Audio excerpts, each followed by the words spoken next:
ये न्यायालय वगैरह कुछ नहीं है, हमारे जूती के नीचे होती है, ऐसा समझना ये बंद करें कि लगातार जनता दल यूनाइटेड के जो नेता हैं वो राष्ट्रीय जनता दल को नीचा दिखाने और उन पर प्रहार कर रहे हैं। अब भाई वीरेंद्र से लेकर के और सुनील कुमार ने के बयानों को यदि आप देखिएगा तो सीधा मुख्यमंत्री जी पर प्रहार हुआ है। जनता दल यूनाइटेड के नेता लगातार के पाठक के बचाव में लगे हुए हैं और राष्ट्रीय जनता दल के नेता चंद्रशेखर जी के बचाव में लगे।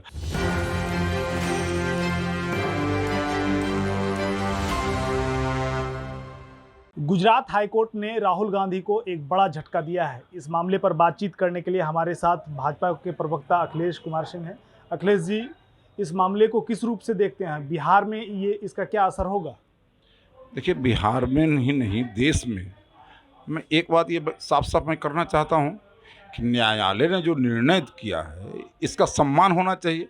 अब बिहार में लोग धरना दे रहे हैं, सवाल उठता है कि लोकतंत्र का एक सबसे मजबूत स्तंभ में न्यायपालिका है।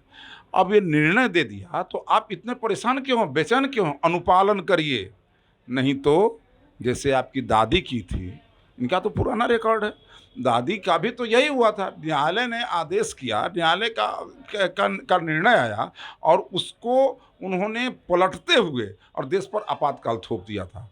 ये कहिए कि जनता ने उनको सत्ता से बेदखल कर दिया, वरना जितनी हाय तौबा है अगर सत्ता में होते तो कहीं आपातकाल फिर से नहीं ला देते। और इसलिए मैं कहना चाहता हूँ कि न्यायपालिका हो या देश की संस्थाएं हैं, इन संस्थाओं को के प्रति इनकी जो दुर्भावना है और ये अपने आप को जो समझते हैं कि हम तख्ते ताऊस के बेताज बादशाह हैं, ये सल्तनत के वारिस हैं और इस नाते ये समझते हैं कि हम सबसे ऊपर हैं, ये न्यायालय वगैरह कुछ नहीं है, हमारे जूती के नीचे होती है, ऐसा समझना ये बंद करें। ये लोकतंत्र है, जिस लोकतंत्र में एक चाय बेचने वाला देश का प्रधानमंत्री हो सकता है और एक समान कृषक राजेंद्र प्रसाद जैसा व्यक्ति देश का राष्ट्रपति भी हो सकता है। 2024 में ये मामला अगर नहीं सुलटा तो वो चुनाव भी नहीं लड़ पाएंगे। क्या लगता है कि प्रधानमंत्री के जो दावेदारी हैं उसकी संख्या तो कम होगी ना? देखिए, एक बात समझ लीजिए, अगर ये निर्णय है, निर्णय का अनुपालन होगा, ये चुनाव नहीं लड़ेंगे तो इसको उनको स्वीकार करना चाहिए। लेकिन सवाल उठता है कि अब प्रधानमंत्री के जो उम्मीदवार हैं, अब इस उम्मीदवारी में अगर एक कम हो गया तो कोई ऐसा थोड़ी है कि अभी मतलब कि कोई बहुत अच्छी स्थिति हो जाने वाली है।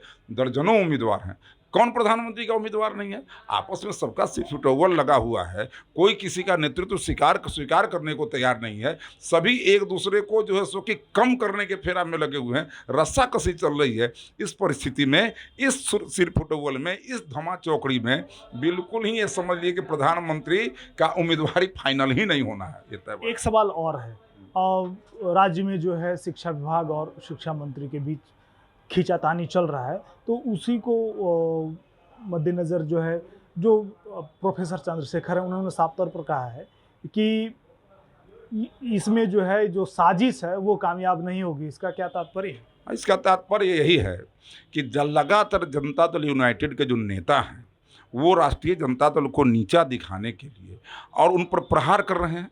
अब भाई वीरेंद्र से लेकर के और सुनील कुमार ने के बयानों को यदि आप देखिएगा तो सीधा मुख्यमंत्री जी पर प्रहार हुआ है और इसलिए उनका ये इशारा था कि राष्ट्रीय जनता दल जिस प्रकार से प्रहार कर रहा है, ये राष्ट्रीय जनता दल पर जिस प्रकार से जनता दल यूनाइटेड प्रहार कर रहा है, उसके नेता प्रहार कर रहे हैं, उसके प्रवक्ता लगातार उनको टारगेट कर रहे हैं, तो उसी के बारे में कहें कि जो है सो कि ये साजिश कामयाब नहीं होगी। इसमें भाजपा तो कहीं है नहीं, क्योंकि जनता दल यूनाइटेड के नेता लगातार के पाठक के बचाव में लगे हुए हैं और राष्ट्रीय जनता दल के नेता चंद्रशेखर जी के बचाव में लगे, और इस काम में वो एक दूसरे के नेता पर भी लगातार प्रहार कर रहे हैं। और इसलिए उनका यही मंशा है कि जो उनको नीचा दिखाने के लिए, उनको जो है सो कि परेशान करने के लिए, उनके कहने का मतलब ये है कि जो लोग लगे हुए हैं जनता दल यूनाइटेड के लोग, उनकी मंशा कामयाब नहीं होगी। क्या लगता है कि एक राजद के नेता को, जो मंत्री थे, उन्हें पहले ही जो है हटना पड़ा पद से, क्या इन्हें भी वही राह पर चलना पड़ेगा? हम तो कह रहे हैं कि अभी तेजस्वी यादव को हट जाना चाहिए। अब 4 सीटें हैं ना भाई, 4 सीट हो गया भाई। क्या था कार्तिकेय सिंह पर? कार्तिकेय सिंह जब चार्जशीटेड थे तो हट सकते हैं, तेजस्वी यादव क्यों नहीं हट सकते हैं? अब इनका मामला है, मुख्यमंत्री का विशेषाधिकार है कि वो के पाठक को हटाते हैं कि इनको हटाते हैं।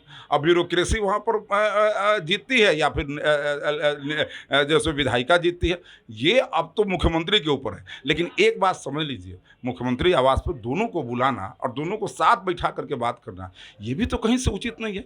मुख्यमंत्री लगातार यहाँ पर फेल हो रहे हैं, उनकी पकड़ समाप्त हो रही है, सत्ता की हनक समाप्त है, सत्ता बिल्कुल वो, क्योंकि मन नहीं लग रहा है ना, ये तो बहाने ढूंढ रहे हैं।